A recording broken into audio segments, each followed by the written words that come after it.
وتوبوا إلى الله جميعا أيها المؤمنون لعلكم تفلحون سبحان ربك رب العزة عما يصفون وسلام على المرسلين والحمد لله رب العالمين اللهم صل على سيدنا محمد وعلى آل سیدنا محمد وبارک وسلم۔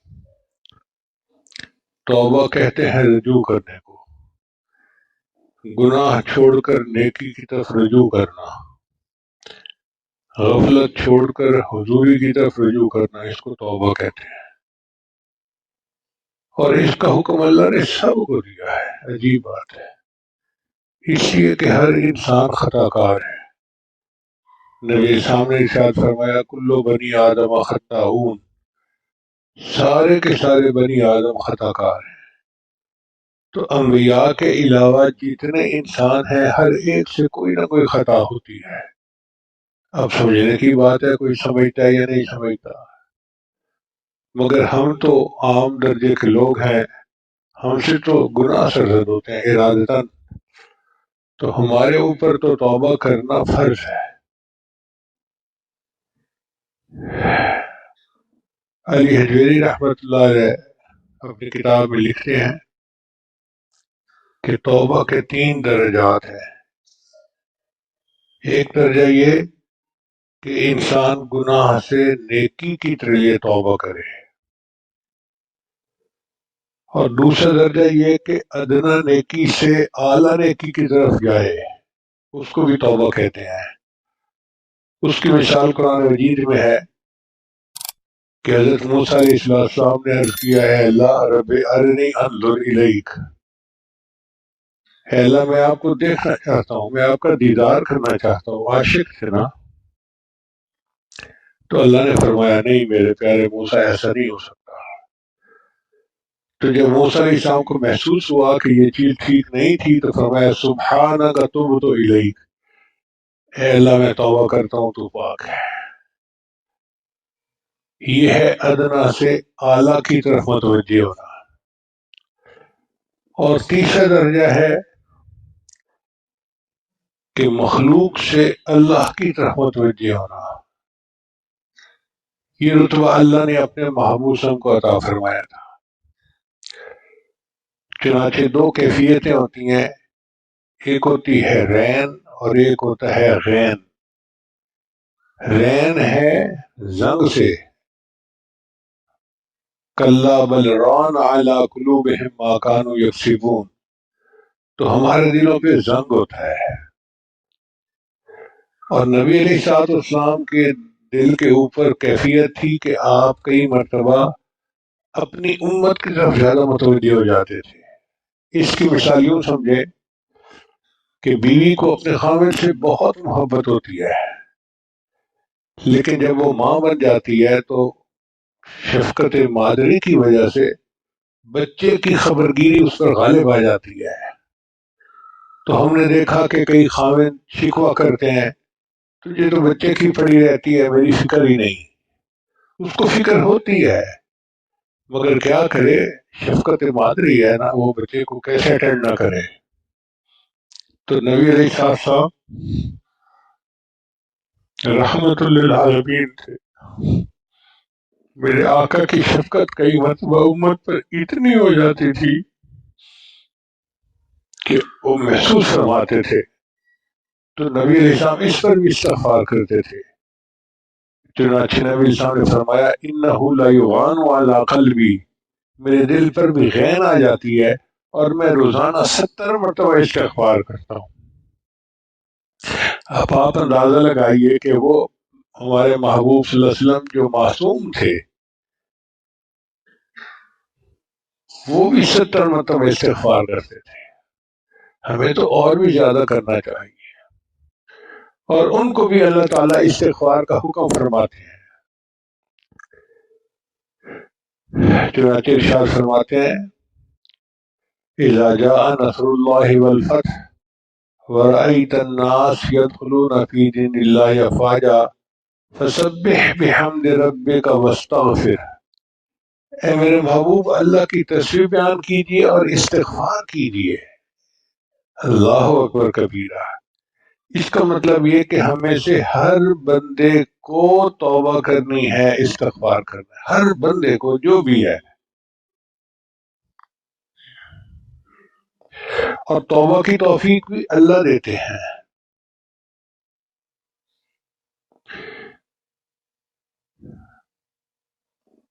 اور جب بندہ توبہ قبول کر لیتا ہے، توبہ کر لیتا ہے تو اس کو قبول بھی اللہ تعالیٰ فرماتے ہیں۔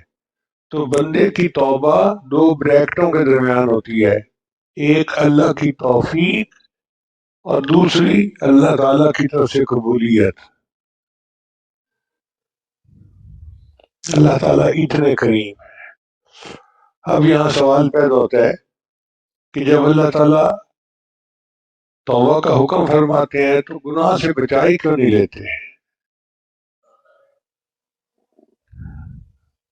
بھائی اللہ تعالیٰ چاہتے ہیں کہ میری صفت درگزر کا اظہار ہو۔ اللہ تعالیٰ اپنی صفت عفو کا اظہار فرمانا چاہتے ہیں، اس لیے نفس کی وجہ سے، شیطان کی وجہ سے انسان گناہ کرتا ہے اور اللہ کی طرف رجوع کرتا ہے، اور ایسا بندہ اللہ کو بہت پیارا، بہت پیارا۔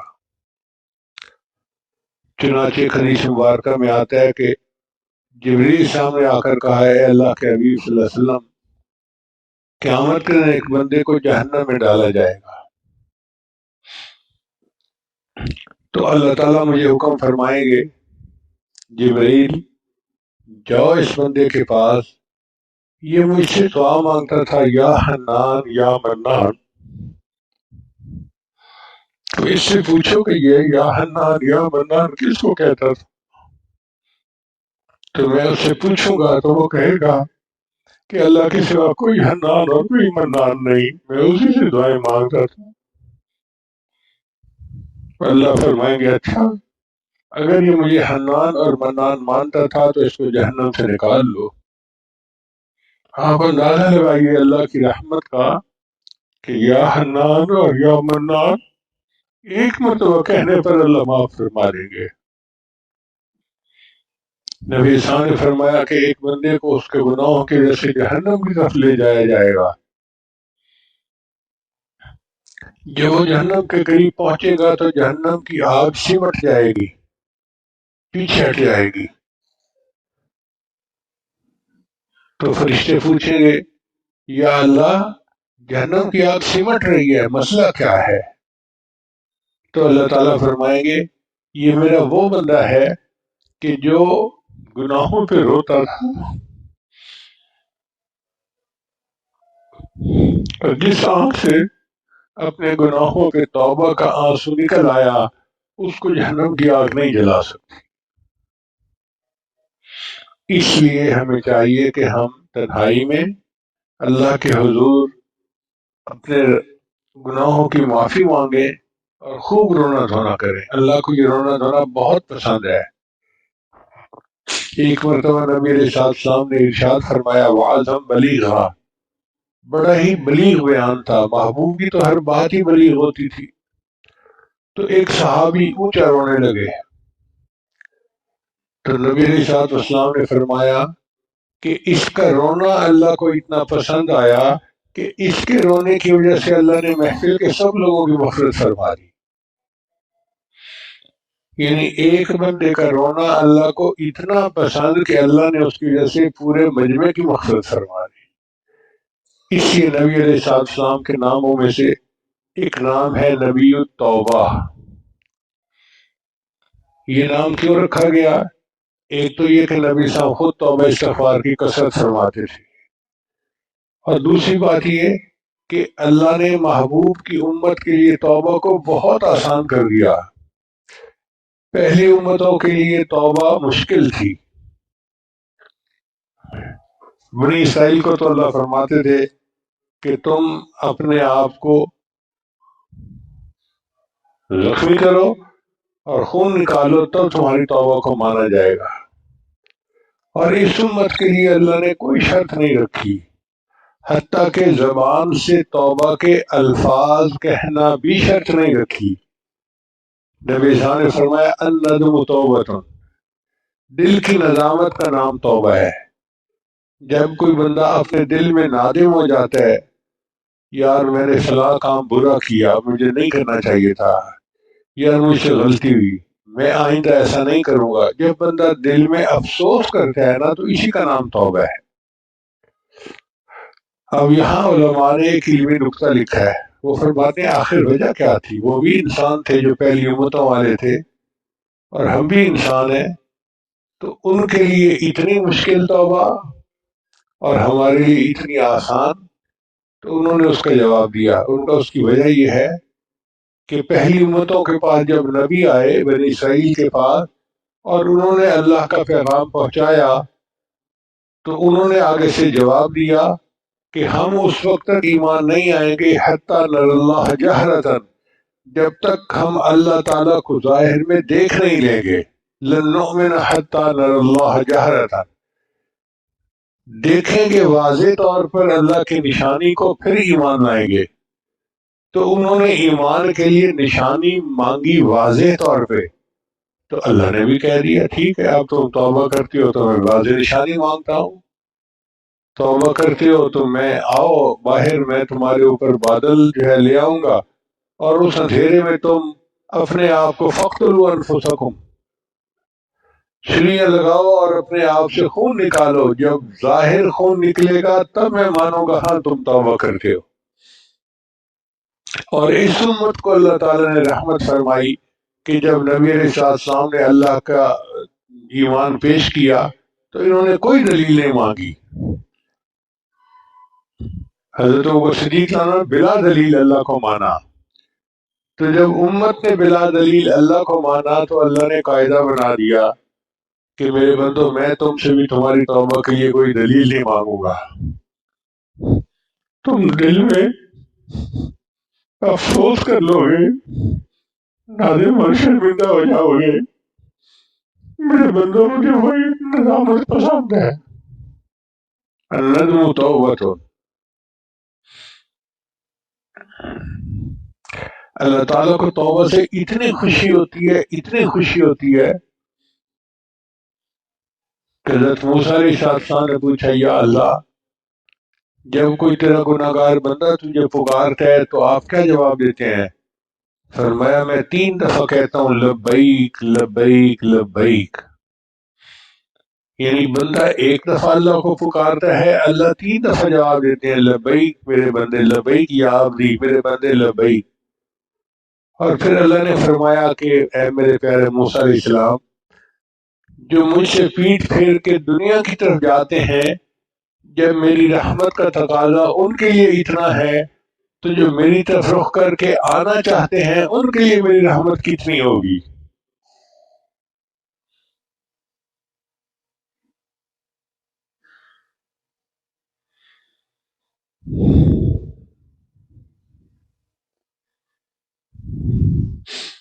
چنانچہ حدیث مبارکہ میں نبی علیہ السلام نے ایک واقعہ سنایا کہ ایک آدمی اونٹنی پہ جا رہا تھا صحرا میں چاروں طرف ریت ہوتی ہے میلوں تک، نہ پانی ہوتا ہے نہ ٹھکانہ ہوتا ہے، اور ایک مشکل سفر ہوتا ہے۔ تو راستے میں ایک جگہ اس کو تھکاوٹ ہوئی تو نیچے اتر آیا اونٹنی سے اور تھوڑی دیر کے لیے سو گیا۔ جب اٹھا تو دیکھا کہ اس کی اونٹنی غائب ہے۔ اب کیا پتا اونٹنی کہاں ہے، وہ کبھی دائیں بھاگتا ہے، کبھی بائیں بھاگتا ہے، کبھی آگے کبھی پیچھے، اونٹنی کا سراغ نہیں ملتا۔ اس کو یقین ہو گیا کہ اب موت سامنے ہے۔ آپ اندازہ لگا سکتے ہیں نا کہ ایک بندے کے اوپر کتنی مایوسی ہوتی ہے۔ جیسے شام کے وقت میں کشتی سمندر میں اکیلی ہو تو مسافروں کا حال ہوتا ہے، اس بندے کا یہی حال تھا۔ چنانچہ اس کیفیت میں تھکا ہوا تھا، دوبارہ اس کو اونگ آ گئی۔ کہتے ہیں نا کہ نیند جو ہے وہ تو سولی پہ بھی آ جاتی ہے۔ اب جب وہ اٹھا تو اس نے دیکھا اٹھنی پاس کھڑی ہے، تو اتنا خوش ہوا کہ خوش ہو کر کہنے لگا اللہ تو میرا بندہ میں تیرا اللہ، یعنی الٹی بات کر گیا، کہنا تھا میں تیرا بندہ تو میرا اللہ، یوں کہنا چاہتا تھا، لیکن خوشی کی انتہا اتنی تھی کہ الفاظ یہ نکل گئے منہ سے کہ تو میرا بندہ میں تیرا اللہ۔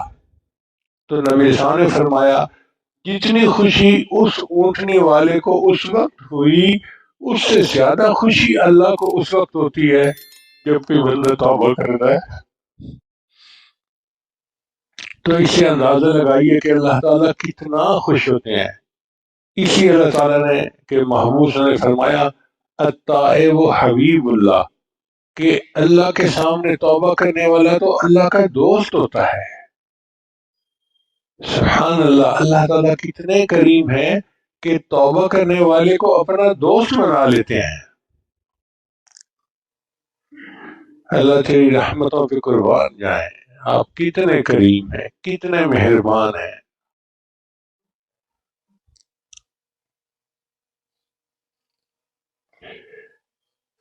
اب اس توبہ کے لیے اللہ نے صحابہ کو حکم دیا کہ نبی علیہ السلام کے پاس آؤ اور آ کر توبہ کرو۔ صحابہ خود بھی توبہ کر سکتے تھے، مگر اللہ تعالیٰ ایک عمل کو امت میں جاری فرمانا چاہتے تھے۔ چنانچہ اللہ نے ارشاد فرمایا وَلَوْ أَنَّهُمْ إِذْ ظَلَمُوا أَنفُسَهُمْ جَاءُوكَ، اگر ان لوگوں نے اپنی جانوں پہ ظلم کیا تھا تو ان کو چاہیے تھا کہ یہ آپ کے پاس آتے، فاستغفر اللہ، اللہ کے سامنے استغفار کرتے، واستغفر لهم الرسول، اور اللہ کے رسول بھی ان کے لیے استغفار کرتے، لوجد اللہ توابا رحیما، تو یہ اللہ کو تواب اور رحیم پاتے۔ تو صحابہ کرام کو حکم دیا گیا کہ تم آؤ نبی اسلام کے پاس اور آ کر توبہ کرو۔ اب یہ عمل صحابہ نے نبی اسلام سے کیا، اور پھر یہ امت صحابہ سے تابعین نے کیا، اور چلتے چلتے یہ عمل آج بھی دنیا میں موجود ہے۔ یہ جو بیعت کی جاتی ہے نا سلوک میں، یہ اصل میں بیعت توبہ ہی ہے۔ اور عزیز طلباء، ایک عجیب بات ہے کہ جیسے حدیث کی ایک سند ہوتی ہے نا، اگر سند نبی علیہ السلام تک پہنچ جائے تو حدیث بہت مضبوط ہو جاتی ہے۔ کچھ اعمال ہیں جن کی سند نبی علیہ السلام تک پہنچتی ہے، یہ توبہ کا عمل بھی انہی اعمال میں سے ہے۔ ہم اپنے شیخ کے ہاتھ میں توبہ کرتے ہیں، انہوں نے اپنے شیخ کے ہاتھ میں، اور یہ سلسلہ اوپر چلتے چلتے صدیق اکبر تک پہنچتا ہے، اور انہوں نے نبی اسلام کے ہاتھوں پر بیعت کی تھی۔ تو ہمیں خوشی اس بات کی ہے کہ اللہ نے ہمیں ایک ایسے عمل کی توفیق عطا فرمائی جس کی سند متصل ہے، اور اس کی وجہ سے توبہ اللہ جلدی قبول فرما لیتے ہیں۔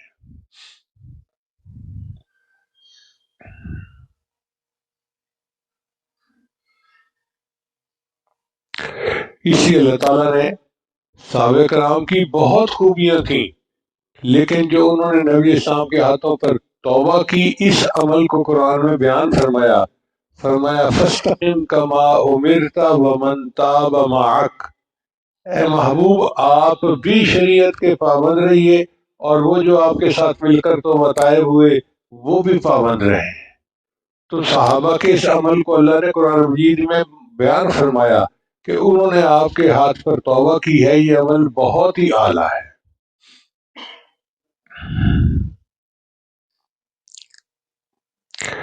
تو نبی علیہ السلام کے ناموں میں ایک نام ہے نبی التوبہ، اور اللہ تعالیٰ کے ناموں میں سے ایک نام ہے التواب، توبہ کو قبول کرنے والا۔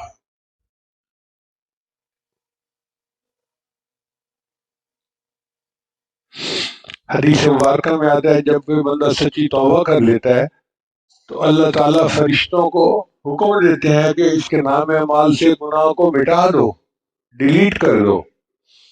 تو نام اعمال سے بھی گناہ مٹا دیا جاتا ہے، زمین کے جس ٹکڑے پر اس نے گناہ کیا تھا اس ٹکڑے کو بھی بھلا دیا جاتا ہے، جو نگران فرشتے تھے کرامن کاتبین ان کو بھی بھلا دیا جاتا ہے، آسمان کو بھی بھلا دیا جاتا ہے، حتیٰ کہ اس بندے کے گناہ پر گواہی دینے والا قیامت کے دن کوئی بندہ نہیں ہوگا، اس لیے کہ اس نے توبہ کی۔ التائب من الذنب کمن لا ذنب لہ، گناہوں سے توبہ کرنے والا ایسے ہو جاتا ہے جیسے اس نے گناہ کیا ہی نہیں ہے۔ تو جب اللہ تعالیٰ کی اتنی رحمت ہے کہ اللہ تعالیٰ بندے کے گناہوں کو اس طرح معاف کرتے ہیں، تو ہمیں چاہیے کہ ہم صبح و شام توبہ کریں۔ صبح توبہ ہے، شام توبہ ہے، میرے لب پہ مدام توبہ ہے۔ ہر وقت ہی توبہ کرتے رہے، اللہ سے معافیاں مانگتے رہے، اور کبھی بھی اپنے اچھے کام پہ فخر نہ کرے، اترائے نہیں، اپنے آپ کو نیک نہ سمجھے۔ اگر سمجھا تو شیطان فائدہ اٹھا جائے گا۔ اس لیے شیطان اس کوشش میں لگا رہتا ہے کہ بندہ توبہ نہ کرنے پائے۔ ذہن میں پتہ کیا ڈالتا ہے؟ ہاں، اگر تم توبہ کر بھی لو تو پھر تم نے گناہ تو پھر کرنا ہی ہے۔ بھئی کیوں کرنا ہے؟ اللہ کی طرف سے قبولیت ہو گئی تو اللہ حفاظت فرما لیں گے۔ بس جب توبہ کر رہے ہیں اس وقت دل میں پکی نیت ہونی چاہیے کہ میں نے اب گناہ نہیں کرنا، چاہے اس کے بعد 1000 دفعہ ہو جائے، وہ توبہ کے منافی نہیں ہے۔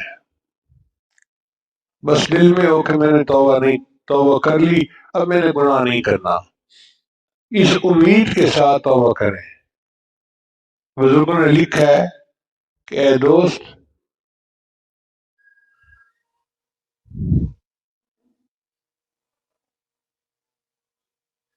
تیرا توبہ کی امید پر گناہ کرتے رہنا،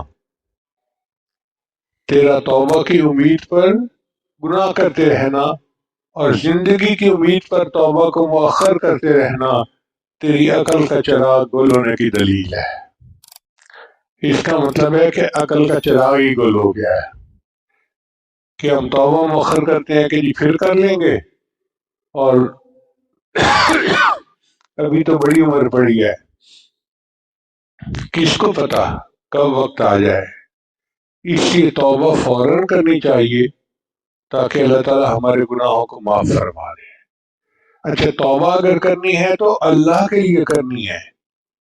اگر کسی اور وجہ سے توبہ کریں گے، میں نے جی شراب چھوڑ دی، بیمار ہو گیا ہوں، اس کو توبہ نہیں کہتے۔ میں نے جوا کھیلنا چھوڑ دیا جی، بڑا نقصان ہو جاتا ہے، نہیں۔ میں نے زنا چھوڑ دیا جی، بڑی بدنامی ہو جاتی ہے۔ تو علماء نے لکھا کہ یہ توبہ نہیں ہے۔ توبہ ہو اللہ کے ڈر کی وجہ سے گناہوں کو چھوڑنا، اللہ کے لیے چھوڑے۔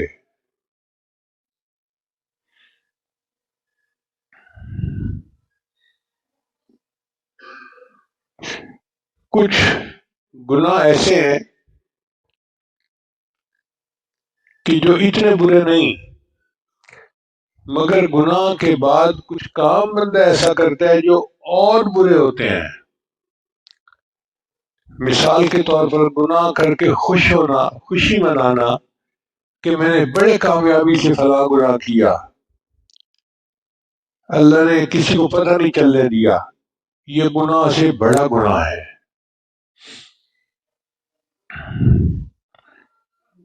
گناہ کرنے کی کوشش کرے اور گناہ کا موقع نہ ملے، اس پر افسردہ ہونا، یہ گناہ سے بڑا گناہ ہے۔ بھئی اللہ نے حفاظت فرما لی تو اس پر تو خوش نہ ہونا، پھر گناہ کرنا اور لوگوں کو محفلوں میں بیٹھ کے بتانا میں نے یوں اس کو الو بنایا، میں نے یہ کیا، میں نے وہ کیا، یہ گناہ سے بڑا گناہ ہے۔ اس لیے اگر گناہ سرزد ہو جائے تو بندہ اللہ تعالیٰ سے معافی مانگے اور اللہ سے اپنی بخشش طلب کرے۔ جب تک زندگی ہے ہم اللہ سے اپنے گناہوں کی معافی مانگ سکتے ہیں۔ جب روح نکل گئی پھر اس کے بعد یہ توبہ کا مسئلہ ختم ہو گیا، پھر اپنے اعمال لے کر قبر میں جانا پڑے گا، حشر میں جانا پڑے گا اور اللہ کا سامنا کرنا پڑے گا۔ اللہ تعالیٰ ہمیں محفوظ فرمائے اور قیامت کے دن کی ذلت سے ہمیں اللہ تعالیٰ نجات عطا فرمائے۔ اور اپنے گناہوں پر سچی پکی توبہ کی اللہ ہمیں توفیق عطا فرمائے، کیونکہ اللہ نے فرمایا وَتُوبُوا إِلَى اللَّهِ جَمِيعًا أَيُّهَا الْمُؤْمِنُونَ لَعَلَّكُمْ تُفْلِحُونَ۔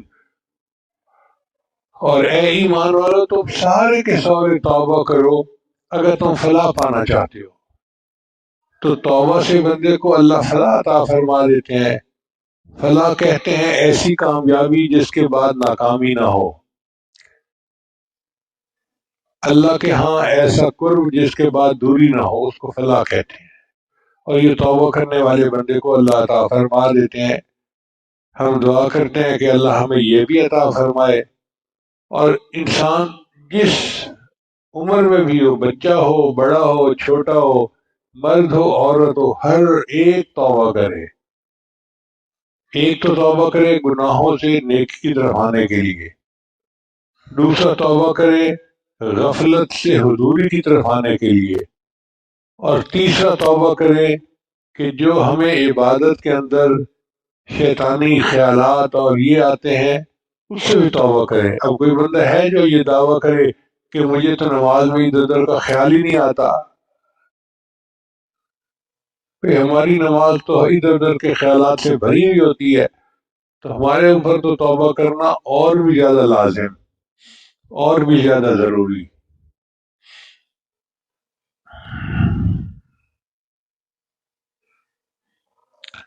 کتابوں میں واقعہ لکھا ہے کہ ایک لوہار تھا مصر کا، وہ بھٹی میں لوہا ڈالتا تھا اور لوہا سخت گرم ہوتا تھا، سرخ، تو وہ اس کو ہاتھ سے پکڑ لیتا تھا، آگ اس کے ہاتھ کو نہیں جلاتی تھی۔ تو ایک بندہ اس کے پیچھے پڑ گیا، اس نے کہا کہ مجھے بتاؤ راز کیا ہے۔ اس نے کہا کیا بتاؤں؟ ایک مرتبہ میرے پاس کوئی عورت آئی، اس کو قرضہ چاہیے تھا، عورت خوبصورت تھی، میں نے اسے کہا کہ بھائی میں تمہارا کام کر دیتا ہوں، تم میرا کام کر دو۔ وہ بیوہ تھی اور بچے تھے، وہ واپس چلی گئی، کہتی ہے نہیں میں یہ کام نہیں کر سکتی۔ کہتی ہے کہ کچھ دنوں کے بعد پھر دوبارہ آئی، کہنے لگی کہ میں بہت پریشان ہوں، میرے بچے بھوکے ہیں اور مجھ سے ان کی بھوک برداشت نہیں ہوتی، ماں تھی نا آخر، تو مجھے قرضہ دے دو۔ کہتے ہیں میں نے پھر وہی شرط رکھی کہ میں تمہیں کر دیتا ہوں تو میری خواہش کو پورا کرو۔ تو مجبوراً اس نے ہاں کر دی۔ کہتے میں نے اس کو پیسے دے دیے اور میں اسے ایک ایسی مکان میں لے گیا جہاں پہ میں اپنی خواہش پوری کر سکتا تھا۔ جب میں اس کے قریب ہوا تو وہ عورت کانپنے لگی۔ میں نے پوچھا کیوں؟ میں نے تمہیں پیسے دیے تھے اور تم اپنی مرضی سے آئی ہو، کانپ کیوں رہی ہو؟ اس نے کہا میں نے زندگی میں یہ گناہ کبھی نہیں کیا، بس اب مجبوری تھی بچوں کی جس وجہ سے میں نے ہاں کر دی۔ میں اب بھی اللہ سے ڈرتی ہوں، تم بھی اللہ کے حکم کی خلاف ورزی نہ کرو۔ کہنے لگے میرے اوپر اللہ کا ڈر غالب آیا اور میں نے اسے کہا کہ اچھا چلو ٹھیک ہے، اگر تم اتنا ڈرتی ہو تو میں بھی گناہ نہیں کرتا، اور جو پیسے میں نے دیے تھے وہ میں نے پیسے تمہیں دے دیے، وہ تم لے جاؤ اور چلی جاؤ یہاں سے۔ تو کہتے ہیں کہ میں نے اسے جانے دیا، جب جانے لگی تو اس نے دعا دی اللہ تجھے دنیا اور آخرت کی آگ سے نجات عطا فرمائے۔ تو کہتے ہیں کہ جب اس نے یہ دعا دی اس وقت سے اللہ نے دنیا کی آگ کو میرے لیے ٹھنڈا کر دیا۔ میں آگ میں سے گرم لوہا نکالتا ہوں، وہ میرے ہاتھ کو اس لیے نہیں جلاتی کہ مجھے اس نے دعا دی ہوئی تھی۔ آپ اندازہ لگائیے اللہ تعالیٰ کو یہ عمل کتنا پسندیدہ ہے۔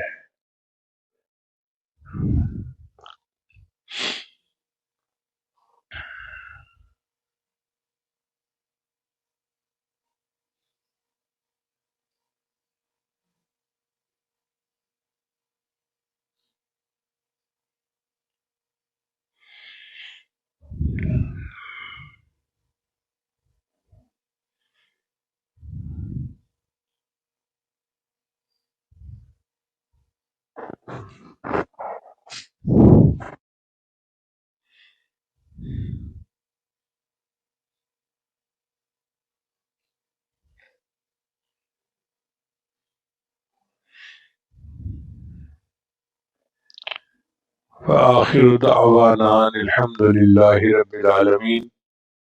بہت سارے احباب توبہ کے لیے تشریف لاتے ہیں، پیغام بھیجتے ہیں جی کہ کلمات ضرور پڑھا دیا کرے۔ سچے دل کے ساتھ یہ کلمات ساتھ ساتھ پڑھتے جائیے۔ پڑھیے بسم اللہ الرحمن الرحیم،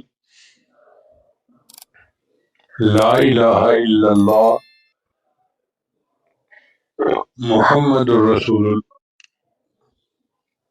آمنت باللہ وملائکتہ وکتبہ ورسلہ والیوم الآخر والقدر خیرہ وشرہ من اللہ تعالی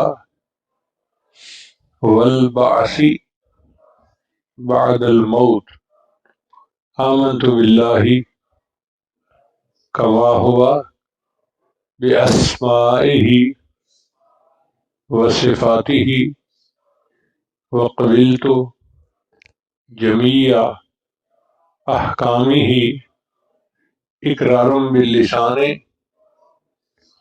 وتصدیق بالقلب، اشہد ان لا الہ الا اللہ واشہد ان محمدا عبدہ ورسولہ، استغفر اللہ ربی من کل ذنب واتوب الیہ برحمتک یا ارحم الراحمین۔ ان کلمات کو پڑھنے سے ہم تو بتائے ہو چکے ہیں، چند معاملات ہیں جن کو باقاعدگی سے کریں گے تو اللہ تعالیٰ دل کو منور فرمائیں گے۔ پہلا عمل ہے 100 مرتبہ استغفار صبح و شام پڑھنا، استغفر اللہ ربی من کل ذنب واتوب الیہ۔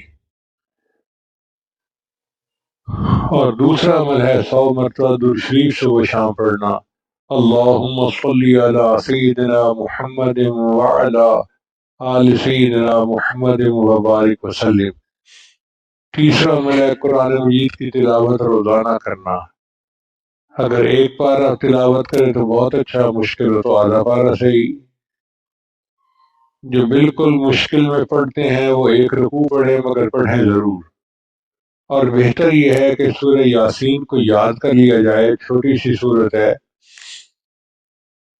اور اس کو صبح شام پڑھ لیں۔ نبی ثانی ارشاد فرمایا ہر چیز کا ایک دل ہوتا ہے، اور قرآن مجید کا دل سورہ یاسین ہے۔ اس لیے جب کوئی بندہ فوت ہونے والا ہوتا ہے نا، اس کے قریب سورہ یاسین کی تلاوت کی جاتی ہے۔ اگر ہمیں خود سورہ یاسین یاد ہوگی تو اور برکات ہوں گی اس کی۔ اور ایک سورت ہے، اس کا نام ہے سورہ ملک۔ نبی ثانی نے ارشاد فرمایا قرآن مجید میں ایک سورت ہے جس کے 30 آیات ہیں، 30 ورسز ہیں۔ میرا دل چاہتا ہے کہ میرے ہر امتی کے دل میں ہو۔ اب آپ سوچیں کہ نبی علیہ السلام تمنا فرماتے ہیں کہ میرا دل چاہتا ہے کہ میرے ہر امتی کے دل میں ہو، تو اگر ہمیں نبی علیہ السلام سے سچی محبت ہے تو ہم اس صورت کو تو یاد کر لیں۔ اور کتنا ٹائم لگتا ہے؟ روزانہ کی ایک آیت یاد کرے تو 30 دن، ایک مہینے میں یاد ہو جائے گی۔ مشکل ہوگی کسی کو تو 2 مہینے میں یاد ہو جائے گی، اتنا ہی ہے نا، اور کیا ہے۔ تو ہر رات میں سورہ تبارک الذی پڑھ لیں، سورہ ملک جسے کہتے ہیں، اور ہر صبح میں سورہ یاسین پڑھ لیں، تو اس بندے کی بھی تلاوت گویا ہو گئی۔ چوتھا ہے وقوف قلبی، چلتے پھرتے ہر وقت دل میں اللہ کو یاد کرنا، اللہ کی طرف دھیان رکھنا، اس کو وقوف قلبی کہتے ہیں۔ ہتھ کارول دل یارول، کام کاج کے دوران بھی بندے کو اللہ کا دھیان رہے، اللہ کی طرف بندے کی سوچ رہے، اس کو وقوف قلبی کہتے ہیں۔ اور پانچواں عمل ہے مراقبہ۔ مراقبہ جو ہے وہ تمام معمولات کا لب لباب اور نچوڑ ہے۔ طریقہ بڑا آسان ہے، جب صبح شام نماز پڑھ کے فارغ ہوں تو تھوڑی دیر کے لیے اللہ سے لو لگا کے بیٹھ جائیں کہ اللہ کی رحمت آ رہی ہے، دل میں سما رہی ہے، دل کی ظلمت اور سیاہی دور ہو رہی ہے، اور میرا دل کہہ رہا ہے اللہ اللہ اللہ، دل بول رہا ہے میں سن رہا ہوں۔ اب کچھ نوجوان سوچیں گے کہ یہ تسبیحات تو بتائی نہیں گئی، تو یہ تسبیحات کی ضرورت ہی کیا ہے؟ جب یہ اعمال کریں گے تو دل میں اللہ کی محبت بڑھے گی، آپ تسبیحات مسنون اعمال اپنی محبت سے کریں گے۔ ڈاکٹر جو ہے نا وہ دوائی دیتا ہے، اس کو پتہ ہوتا ہے کہ جب دوائی دوں گا اور یہ صحت مند ہوگا تو کھانا خود کھائے گا۔ اسی طرح یہ اعمال ایسے ہیں کہ جن کو ہم کریں گے تو روحانی صحت ملے گی، اور پھر اعمال ہم اللہ کی محبت میں، نبی اسلام کی محبت میں خود کریں گے۔ اللہ تعالیٰ ہمیں پوری زندگی نبی اسلام کی ایک ایک سنت پر عمل کرنے کی توفیق عطا فرمائے۔ ہمارا یہ تجربہ ہے کہ وقوف قلبی کے لیے مسنون دعائیں بہت اعلیٰ ہیں، عجیب۔ میں تو کئی مرتبہ مسنون دعائیں پڑھتا ہوں نا تو سوچتا ہی رہتا ہوں کہ اگر نبی علیہ السلام نے ہمیں یہ دعائیں نہ سکھائی ہوتی تو ہماری تو عقل ہی نہ ادھر جاتی، سوچ ہی نہیں جاتی۔ یہ تو نبی علیہ السلام کا ہمارے اوپر احسان ہے کہ انہوں نے دعائیں سکھا کر ہم پر فضل فرما دیا، ہم پر احسان کر دیا۔